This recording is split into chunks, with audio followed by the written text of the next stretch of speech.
بسم الله الرحمن الرحيم إذا وقعت الواقعة ليس لوقعتها كاذبة خافضة رافعة إذا رجت الأرض رجا وبست الجبال بسا فكانت هباء منبثا وكنتم أزواجا ثلاثة فأصحاب الميمنة ما أصحاب الميمنة وأصحاب المشأمة ما أصحاب المشأمة والسابقون السابقون أولئك المقربون في جنات النعيم ثلة من الأولين وقليل من الآخرين على سرر موضونة متكئين عليها متقابلين يطوف عليهم ولدان مخلدون بأكواب وأباريق وكأس من معين لا يصدعون عنها ولا ينزفون وفاكهة مما يتخيرون ولحم طير مما يشتهون وحور عين كأمثال اللؤلؤ المكنون جزاء بما كانوا يعملون لا يسمعون فيها لغوا ولا تأثيما إلا قيلا سلاما سلاما وأصحاب اليمين ما أصحاب اليمين في سدر مخضود وطلح منضود وظل ممدود وماء مسكوب وفاكهة كثيرة لا مقطوعة ولا ممنوعة وفرش مرفوعة إنا أنشأناهن إنشاء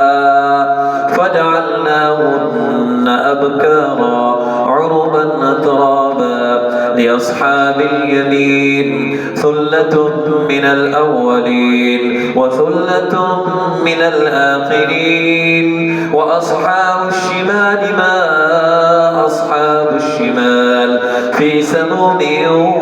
وحميم وظل من يحموم لا بارد ولا كريم إنهم كانوا قبل ذلك مترفين وكانوا يصرون على الحنث العظيم وكانوا يقولون أئذا متنا وكنا ترابا وعظاما أئنا لمبعوثون أو آباؤنا الأولون قل إن الأولين والآخرين لمجموعون إلى ميقات يوم معلوم ثم إنكم أيها الضالون المكذبون لآكلون من شجر من زقوم فمالئون منها البطون فشاربون عليه من الحميم فشاربون شرب الهيم هذا نزلهم يوم الدين نحن خلقناكم فلولا تصدقون أفرأيتم ما تمنون أأنتم تخلقونه أم نحن الخالقون نحن قدرنا بينكم الموت وما نحن بمسبوقين على أن نبدل أمثالكم وننشئكم فيما لا تعلمون ولقد علمتم النشأة الأولى فلولا تذكرون أفرأيتم ما تحرثون أأنتم تزرعونه أم نحن الزارعون لو نشاء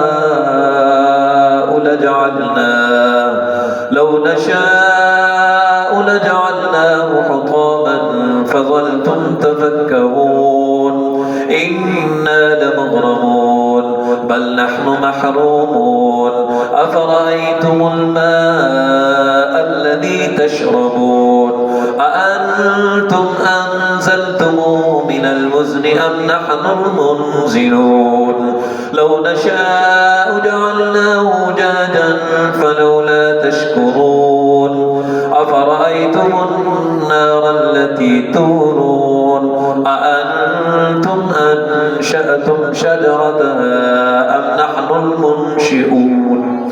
أأنتم أنشأتم شجرتها أم نحن المنشئون نحن جعلناها تذكرة ومتاعا للمقوين فسبح باسم ربك العظيم فلا أقسم بمواقع النجوم وإنه لقسم لو تعلمون عظيم إنه لقرآن كريم في كتاب مكنون لا يمسه إلا المطهرون تنزيل من رب العالمين أفبهذا الحديث أنتم مدهنون وتجعلون رزقكم أنكم تكذبون فلولا إذا بلغت الحلقوم وأنتم حينئذ تنظرون ونحن أقرب إليه منكم ولكن لا تبصرون فلولا إن كنتم غير مدينين ترجعونها إن كنتم صادقين فأما إن كان من المقربين فروح وريحان وجنة نعيم وأما إن كان من أصحاب اليمين فسلام لك من أصحاب اليمين وأما إن كان من المكذبين الضالين فنزل من حميم وتصلية جحيم إن هذا لهو حق اليقين فسبح باسم ربك العظيم